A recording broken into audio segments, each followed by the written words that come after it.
Guys welcome back to my channel. আবার চলে এসেছি এটা ঝকঝকে তকতকে স্যানিটাইজার ব্লগ নিয়ে। আজকে মেয়ের এক্সাম শেষ হয়ে গেছে, তো ভাবছি একটা নতুন রেসিপি ট্রাই করব, পনির বল। ঠিক আছে, সবজির গাড়ি যাচ্ছে, কলেজের রাস্তা দিয়ে লোকজন যাচ্ছে।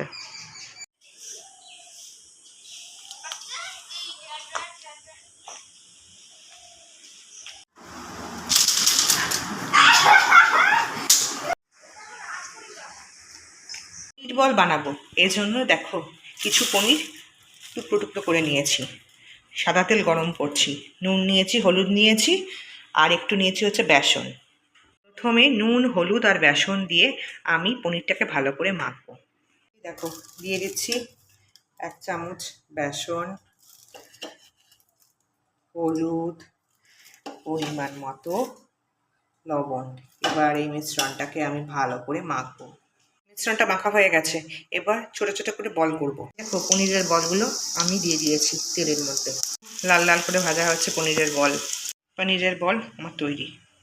ভালো লেগে থাকে তো প্রতিবারের মতো প্লিজ সাবস্ক্রাইব করো, শেয়ার করো এবং অবশ্যই কমেন্ট করে দিও।